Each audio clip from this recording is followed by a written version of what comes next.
Well, thanks for coming in. Just been over at the dog park. They got a concert going on over there. It was pretty good. This little dog's I don't know how it all works out and all adds up, but you know, if I had somebody trying to interfere with me and the dog, say it's my daughter's dog, it's not that I got a relationship with it, but nobody's going to interfere with where we're headed and what we're doing. You can see the car there behind me with the sports gear on it. Try and keep fit if I can. I wouldn't say I'm the fittest person on the planet, but I do a bit, as much as I can. People are suffering breakups now for the most illegitimate reasons, and this is having a serious detrimental effect on the mental health realm of a lot of people, because the illegitimate ways in which people are breaking up are causing damage. They're causing damage to people. They're hurting people. People are hurting people. And they're hurting them for all the wrong reasons. It's just not like it was in the old times where you'd have a fair go. Now you're dealing with people that are covert. They've got problems, they've got issues, they've got a lack of accountability and responsibility when it all comes down to it. And that's hard to deal with. I thought my last partner might have been the one. She was pretty reasonable. She bent and twisted her way around a lot of things, and she had her own stuff that was against her. But even she disintegrated, and I guess at that point I've sort of gone, look, I got to revise what I'm doing, who I'm allowing into my life, because it was a case of, again, a triangulation situation which is becoming all too common. When you go into a triangulation situation, the relationship gets affected by people outside it, which means you can be performing the way that you need to and the way that you should, but you're being hijacked by people connected to the person that you're with, or even connected to you, and they're hijacking the relationship. They're not allowing the relationship to be left alone. They've got opinions, they've got ideas, they've got their agendas. A lot of people have their own agendas, and they don't align with the privacy and the healthy construct of the relationship between you and your partner. Go back a bit. I had one girlfriend who were getting close, and she spoke to her father, and the father said, no, he's got 5 kids. But the kids were grown up. I mean, this is the mentality that you're up against.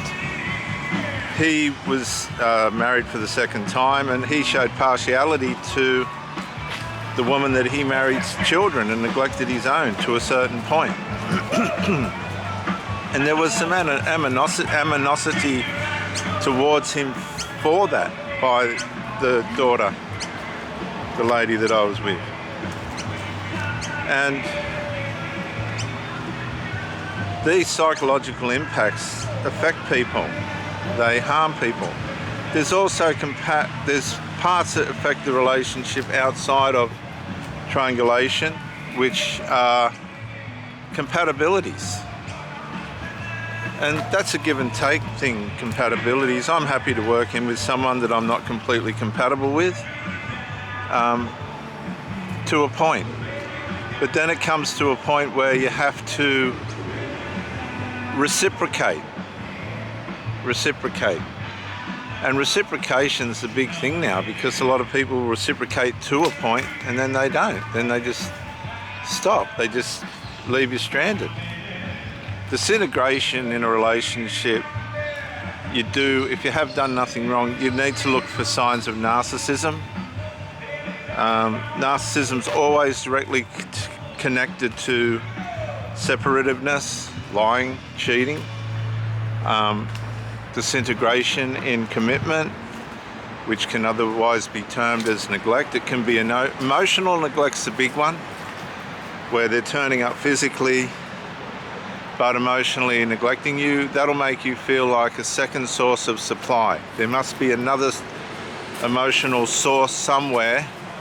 People are emotional creatures, and this is really unfair because you're giving out yourself physically and spiritually and emotionally, and you're not getting that emotional supply in return. And you can complain about it, you can say things about it, you can bring it up, and you can be tolerant, but there will come a point where you have to bring things to a head. And if that person's not being fair and reciprocal, what do? Do you just grin and bear it? Well, that's up to you. Sometimes you have to take a chance and say, look, I just, Hanky, this way please, hup, hup, hup, hup, hup. Good boy. I have to say, I can't do this anymore, because it can really get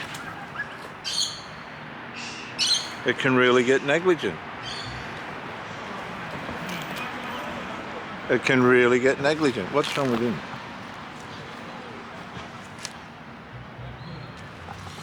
Settle. Settle. Settle. Hey. Come on. Hanky. Hey. Thank you. The problem with negligence in a relationship is it seeps its way in. If the other person's not seeing it or realizing it, and I've watched this a few times, you can be voicing, you can be saying, you can be seeking some kind of intervention from the other person, and for some strange reason they just seem to get their blinders on, or they've been in relationships before you've come along where nobody's cared less about anything, and nothing's been resolved, nothing's been fixed, and all of a sudden everything just explodes. Happened again in the last one. Didn't listen. By the time we come up with she come up with something that might offer some kind of solution, it was all too late. It wasn't the right way to go about it. And I still think to this day it was deliberate and a reverse discard. She wanted me to get rid of her so that she could go back as a victim or something. I don't know what was going on. It was so far away from the normal way in which you deal with things. It was so abusive.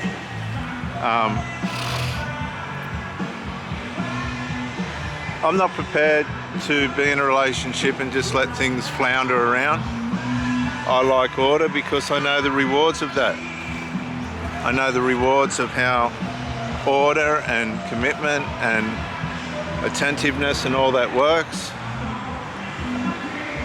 And I know what happens when you don't do it either. It just brings destruction and harm and sadness and bitterness, which is how these relationships are ending up. Not by my mistake, but by things that are going on in the lives of these people that haven't been dealt with.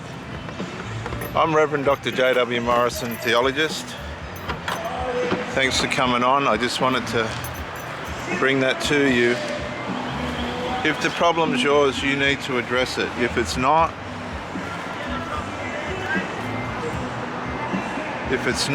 then so be it. But if it is, you need to address it, and that's all there is to it.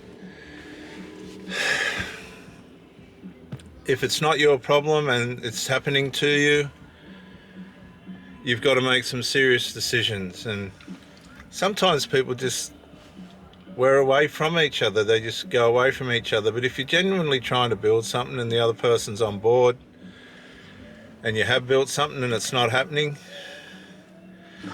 you need to understand the signals of when it's going bad. And if the other person isn't working to resolve, then you have to accept that it's possibly the end of the relationship. I know that sounds bad and it's not what anybody wants. It's not the ideal situation. But unfortunately these days people aren't fixing things the way that they should or need to. And it's ending up people going their separate ways. The problem with that is we're not designed to swap and change, but some people get a thrill. They get the initial thrill out of the new partner and they're hoping that they'll conform and not be so worried about the place of unresolved. But what they usually find is it ends up the same, possibly worse. They end up with a person that doesn't treat them right, and now they've got issues with unresolved. The grass isn't greener on the other side, and it just cycles around in a circle where everybody just gives in. I'm at the point where really, honestly, I never thought I'd be at a place in my life where I've been happy to be on my own, which I'm not, but I'm content. That might be the better word. I don't want the drama of these interferers and all these other things that go on. There's too many interferers. There's too many outside influences, and these single mothers, I believe, use them in a way to be able to find a way of getting out. If somebody doesn't want to be with you, just get out. Just say, look, I'm sorry, this ain't working, and that's the monkey off my back. You know? But I don't know why people try and stay in relationships where there's unresolved that needs to be dealt with, and they just keep coming back. They just keep coming back.